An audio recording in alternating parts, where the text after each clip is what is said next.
Hello friends, welcome to my channel. I am Akanksha Grahari. आज मैं आपको जीएस दृष्टि की आर्थिक एवं सामाजिक विकास पढ़ाने जा रही हूँ। ये पहला वीडियो है। इसके बाद कई वीडियो छोटे छोटे आएंगे। इसकी खास बात यह है कि इसमें चित्रात्मक प्रस्तुति की गई है। मीन्स सभी टॉपिक को बहुत ही अच्छे से कवर किया गया है रेग डायग्राम के थ्रू। इसके टोटल पेजेस 72 है। बहुत ही छोटी पतली बुकलेट है, ठीक है। इसको हम देख सकते हैं। आइए स्टार्ट करते हैं। पहले इंट्रो होगा।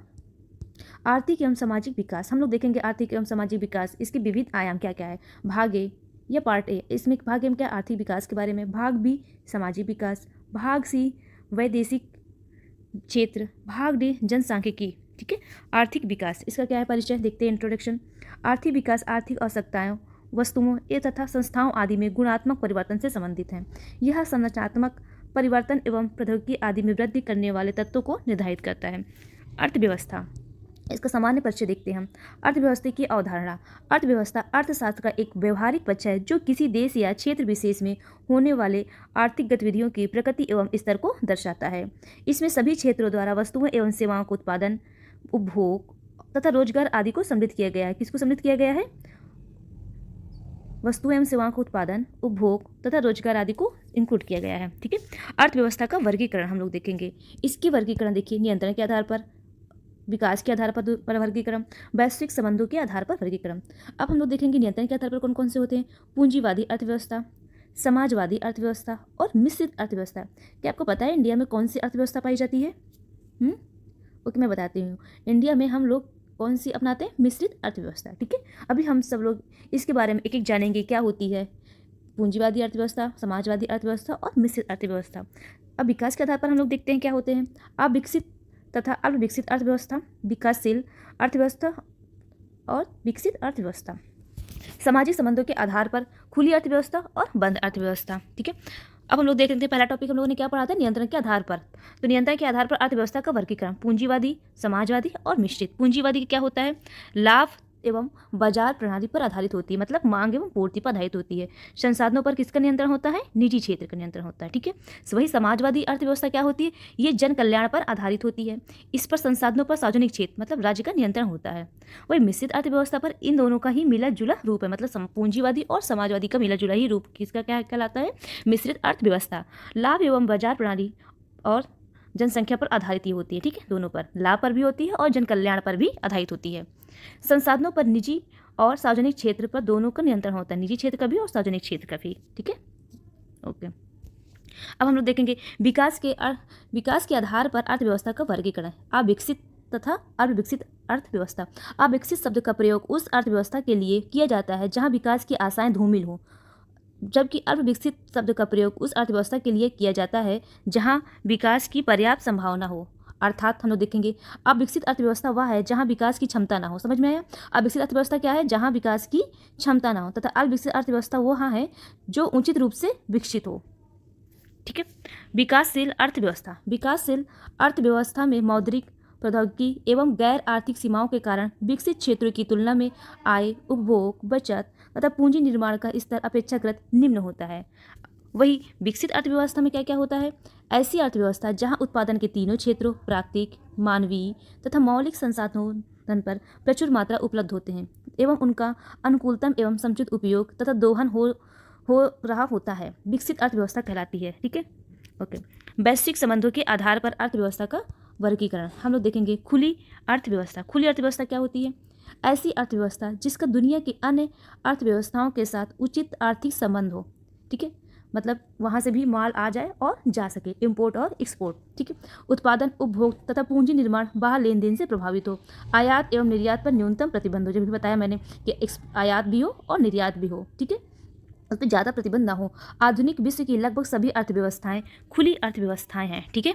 वही हम लोग देखते हैं बंद अर्थव्यवस्था क्या होती है।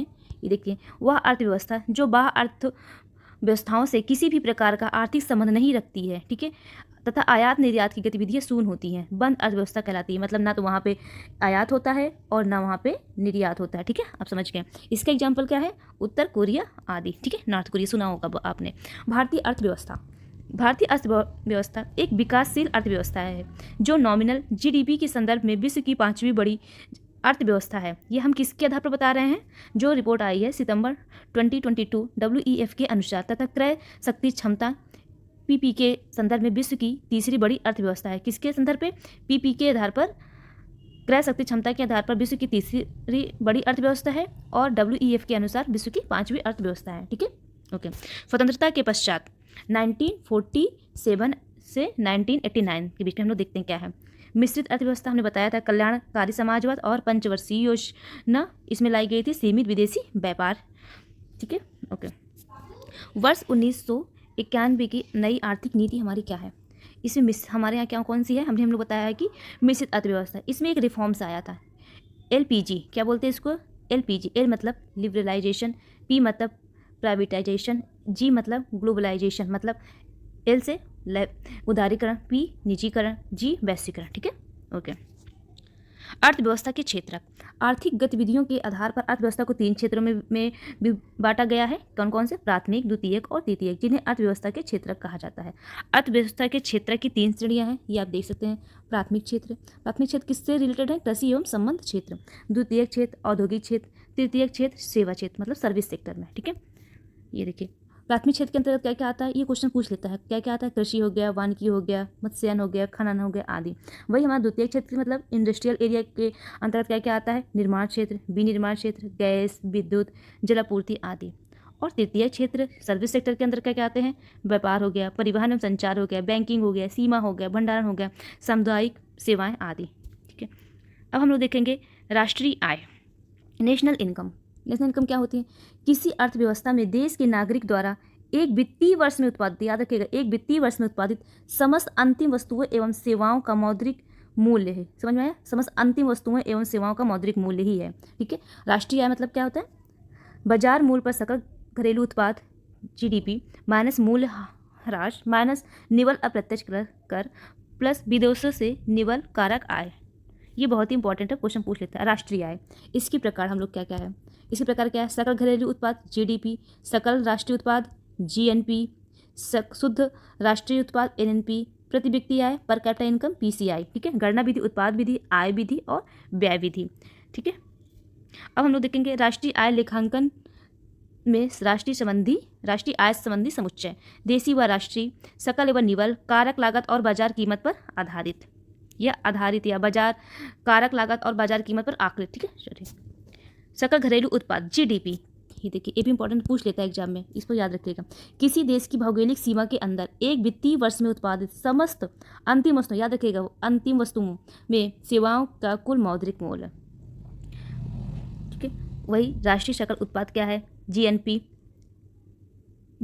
क्या है, किसी देश के नागरिक, निवासी एवं गैर निवासी द्वारा एक वित्तीय वर्ष में उत्पादित समस्त अंतिम वस्तुओं और सेवाओं का कुल मौद्रिक मूल्य है।